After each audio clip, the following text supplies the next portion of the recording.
बहुत समय पहले की बात है। एक यात्री बढ़ई अपने औजारों की गठरी लेकर पहाड़ी रास्ते से अपने गांव लौट रहा था। रास्ता सुनसान था, चारों ओर घना जंगल और ऊंचे ऊंचे पेड़ थे। अचानक उसे झाड़ियों के पास से कराहने की आवाज सुनाई दी। वह पास गया तो देखा कि एक भेड़िया लकड़ी के फंदे में बुरी तरह फंसा हुआ है। उसके पैर जख्मी थे और आंखों में डर साफ झलक रहा था। भेड़िया करुण स्वर में बोला, ए इंसान, मेरी मदद कर दो। ए फंदा किसी शिकारी का है। अगर तुमने मुझे बचा लिया तो मैं जिंदगी भर तुम्हारा एहसान मानूंगा। बढ़ई थोड़ा डर गया, लेकिन उसे दया आ गई। उसने सोचा, भले ही ये जंगली जानवर है, पर इस समय बेबस है। उसने सावधानी से अपने औजार निकाले और फंदा काट दिया। भेड़िया आजाद हुआ, झट से पीछे हटा और फिर अचानक दहाड़ते हुए बोला, अब मैं आजाद हूं और भूखा भी। इंसान, आज तुम्हारी किस्मत खराब है।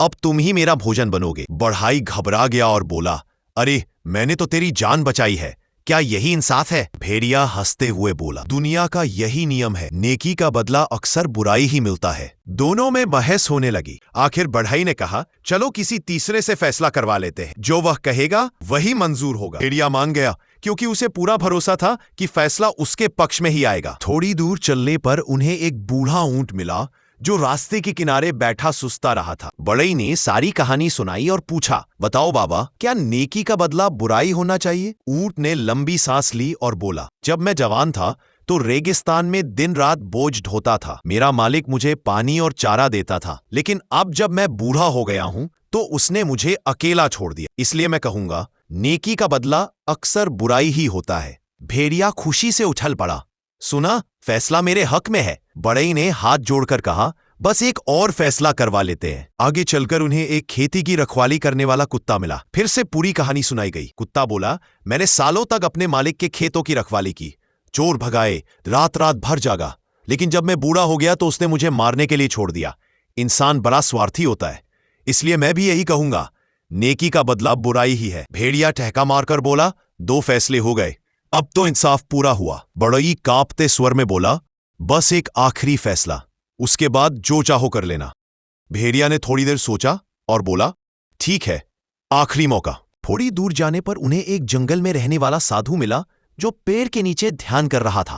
बढ़ई ने सारी कहानी विस्तार से सुनाई। साधु मुस्कुराए और बोले, फैसला करने से पहले मुझे वह जगह दिखाओ जहां यह भेड़िया फंसा हुआ था। वे तीनों वहां पहुंचे। साधु बोले, मुझे ठीक से समझ नहीं आ रहा, पहले इसे फिर से उसी फंदे में फंसाओ जैसे पहले था, फिर मैं खुद देखूंगा कि क्या हुआ था। भेड़िया बोला, इसमें क्या दिक्कत है, मैं सच ही तो कह रहा हूं। बढ़ई ने जैसे तैसे भेड़िए को फिर से उसी फंदे में फंसा दिया। अब भेड़िया फिर से लाचार हो गया। साधु ने गंभीर आवाज में कहा, अब ध्यान से सुनो, ये खुद कहता है कि नेकी का बदला बुराई होता है, तो जिसने भलाई की वह मूर्ख है, और जो भलाई के लायक नहीं उसे भलाई नहीं मिलनी चाहिए। ये कहते हुए साधु ने बढ़ई को रोक दिया और बोले, इसे आजाद मत करो, यही सही इंसाफ। भेड़िया सन्न रह गया, उसे अपनी गलती का एहसास हुआ। And don't forget to like, share, subscribe.